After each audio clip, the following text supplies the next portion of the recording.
Or say war.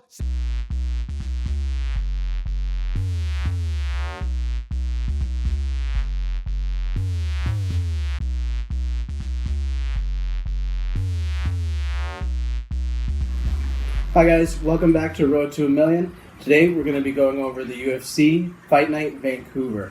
Before we get started, I want to give a special shout out to our sponsors, Northern Tiki Metal Signs, What's Your Sign Made Of, and Tata's Hot Sauce. For that sweet heat, Tata's.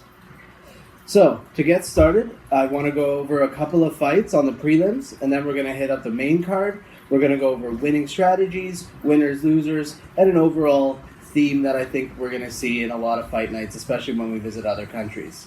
Here we are in Canada, but the UFC is usually in the US, so when they come to Canada, I'm going to count that as them visiting another country. To start off with, we're going to go to the prelims. We're going to see Hubbard versus Prepelic. Now, Prepelic is the Canadian hometown favorite. Neither one of these guys is coming in with a particularly strong record or a background of knocking people out, or any kind of particular set of skills that you can really bank on. So in this matchup, I think it's going to be fairly even. As Prepelic is the Canadian, I think that they're going to give him a little bit easier of an opponent, something that'll get the hometown crowd going. This is the place that they can do it in the prelims, so I think it makes sense that he'll win. The next fight is going to be Louis Smolka against MacDonald. Now, Smolka is a vet. He is very well-rounded. He can strike. He can take people down, submit them. He's been through a lot of big shows. He's had his ups and downs, but I think his experience over MacDonald will actually give him the win here. MacDonald is a Canadian fighter, so I think that the UFC is putting him up against a mid-tier guy to see if he can possibly get one out for the home team. So it's not necessarily a blowout for Smolka, but I think Smolka has all the tools needed to get the win in that fight. The next one that I want to go over is actually a really exciting fight for me. I love to see debut fighters. We have Hunter Azure. Now, he's an underdog, paying 2.4 in this fight against Katonah, who's a Canadian fighter. That being said, and earlier I know I said you want to go with the Canadian fighters, you want to give them the hometown advantage. This seems like an easy win for him, but Azure is actually, even though it's his debut, he is ripped. The guy looks in fantastic shape. He looks ready to come out, ready to throw down. The only thing I'm really worried about is that first fight jitters that people get, and that's really gone after the first punch, and I just don't see him being knocked out with one punch. That being said, I think that he's going to come back, he's going to have a great debut, and I would even pay attention to him going forward. Maybe in future UFC fights, you'll see him do better, and you'll see him progress through the rankings. He looks like a hungry guy. This is a chance for him to debut like this and on a UFC Vancouver. This is a huge step. You got to have some kind of promise for the UFC to put you on a stage like that. They don't just throw you in as a nobody for no reason. Still on the undercard, we have Skelly versus Griffin. Skelly versus Griffin is going to be not a remarkable fight. Again, this is undercard, so we're going to see a lot of fighters who don't have that pedigree that a lot of more mainstayers have. So we're going to see a good fight here. I think both guys are hungry. I personally think it's going to come down to Skelly, but that for me is almost a toss-up. That fight can go either way. I'll take Skelly just because I think he looks a little bit more prepared than Griffin does. But either way, that'll be a very close fight. Staying on the undercard, it's a very busy undercard. We're going to have Smith versus John, 7-0 versus 8-0. This is a serious fight. Someone is getting their first L. Whenever you have fighters like that, you know they don't want to get that loss. They want to do well, so they're going to be putting up their fists. They're going to be fighting. It's going to be grinding. It's going to be hungry. This is taking out someone who hasn't had a loss yet is almost like earning a badge.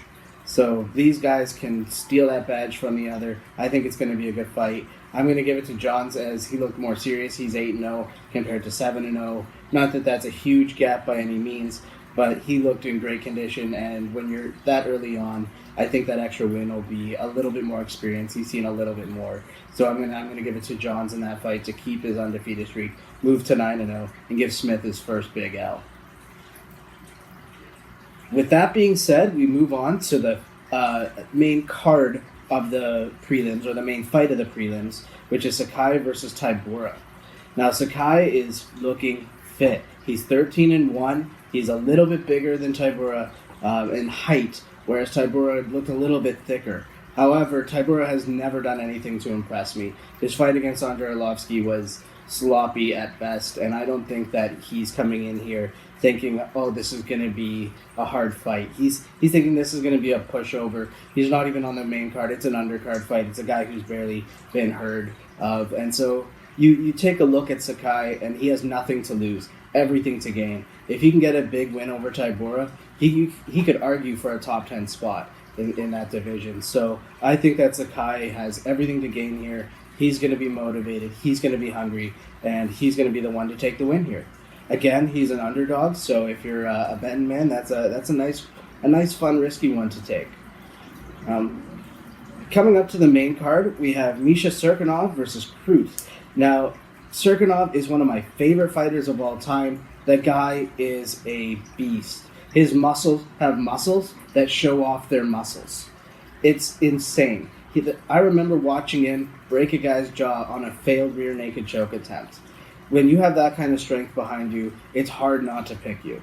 On top of that, he's a Canadian fighter, and they're putting him up against another guy that's about his tier, but looks much smaller, almost half the size. So, that being said, I really want to give this to Cerrone. It is an even fight, though. If you look at the odds, they're both paying about 1.9, so you can take this fight betting-wise either or, but frankly, I think that'd be a waste to throw that to Krylov. Give it to Cerrone. I just don't see him losing. His strength, his grappling, he's going to overpower his opponent. I'm going to give it to Cerrone. An exciting fight is right after that. We have Carlos Jr. versus Uriah Hall. Now, this is going to be an exciting fight. Carlos Jr. is much more well-rounded. He's going to come in. He can take it to the ground, deliver shots. He's got the endurance. He has the cardio. I think that he's going to win this. The bettors think he's going to win this. Everybody puts it in his favor. But Hall is not a guy you can underestimate. He is known for pulling upsets over much more highly favored opponents. So that being said, you're going to have Carlos Jr. on his toes. Is he really going to engage as much? This is going to be Hall's fight if he wants to win it. He's got to engage the whole time. He can't let up on his opponent. I just don't see Carlos Jr. letting him do that. If he does get the better of the striking, then Carlos Jr. will take him to the ground. If he gets too aggressive, he'll counter-strike. I still give this to Carlos Jr., but this is going to be the fight to watch, probably fight of the night. The next big one is Pereira versus Connolly.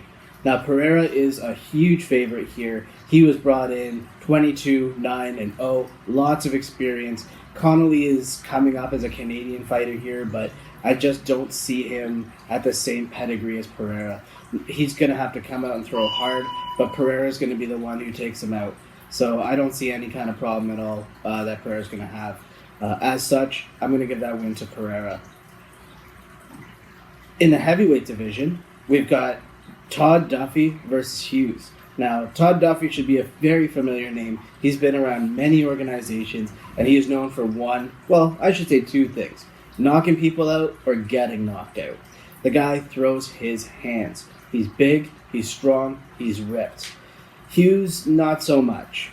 He's not looking in the same physical condition. I mean, in that weight division, you don't have to be the most ripped guy, but it always helps. Todd Duffee's experience is at a different level, even though it may not always coming out on the winning end. He's had those opponents, those top-tier guys. As such, I believe that he's going to have a little bit more of an advantage in this fight.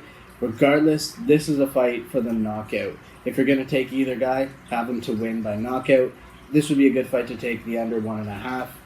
I think it's going to be a great fight to watch. Two big guys are going to come out and bang, and just one of them's going to sleep. This brings us to the co-main event of the evening, Glover Teixeira versus Nikita Krylov. Now, Krylov is absolutely a beast. He looks like he's hungry, and the thing that eats inside of him is starving. This guy is going to tear up his opponents. He can take shots, deliver them back twice as strong. Teixeira is getting old. He's not as fast as he used to be. His chance at the title, his run was lost. And he doesn't have it in him to make that second run, not in today's environment. Krylov, on the other hand, again, just a beast. The guy is ripped. He is shredded. He is hungry, and he wants to come out. He's going to be knocking out Teixeira. Teixeira's only chance is to come in and bang, and Krylov is going to take every last shot and dish it back twice as hard, twice as fast, twice as many. That goes to show in the betting odds, as Krylov is also the favorite there. And I think that's going to be a great fight to watch. Again, we're going to probably have somebody go to sleep, and I think it's going to be Teixeira. So it's going to come down to how many times he's going to be knocked down. The last fight of the night is a huge fight, probably going to be amazing to watch. I've talked about it on my road to 1 million, and I'm talking about it now. Everybody else is talking about this fight for this weekend. This is the one we're tuning in to see. Justin Gaethje versus Donald Cowboy Cerrone. I have Cerrone. I've had him all week. I've had him all year. I'll take him all year next year. This guy is exciting to watch. Comes out on top a lot. He's known for main eventing and short notice fights. You can't be more ready than Cerrone for anybody. He just came off of a loss to Tony Ferguson, where he actually looked great until he blew his nose. Whereas Justin Gaethje doesn't have that same caliber of opponent. Gaethje is known for coming out early, coming out aggressive, being able to take a lot of shots. People call him the Homer Simpson of UFC, and I don't think that's really fair. Homer took a lot more shots. But in Gaethje's defense, he dishes him back. So early in the fight, I could see that going Gaethje's way, but the longer this fight goes, the more I give it to Cerrone. Cerrone's cardio keeps up with the best. He pushes the pace. He's a striker. He's a grappler. He's a submission artist. I just don't see anywhere that Gaethje has anything on him. I think we can expect even a takedown from Cerrone, probably the later the fight goes, just to wear out Gaethje some more, win some rounds. The only chance I see of Gaethje winning this is really at the beginning of any round when he's coming in fresh. That being said, again, I'm going to take Cerrone. He was a wild underdog earlier this week at 2.7. He was down to 2.5 this morning. People are taking him. They're realizing that this is not the disparity that the bettors have. So to review, I'm not going to go over every fight I just picked, but I am going to go over the couple of fights that I do encourage you to bet on. These are great odds and great times. We have Hunter Azure paying at 2.4 over Katonah. Mischa paying 1.9. His opponent also pays at 1.9, so if you want to make a counter bet, this is a good one you can swap. Then we have Krylov paying 1.8 and Cerrone paying 2.5. That should bring you up to about 20 times your money per bet on just those 4 fights. So, I want to give another special shout out to our sponsors, Tata's Hot Sauce, for that sweet heat, Tata's, Northern Tiki Metal Signs, What's Your Sign Made Of? And hopefully tonight, we can win some money. Yeah.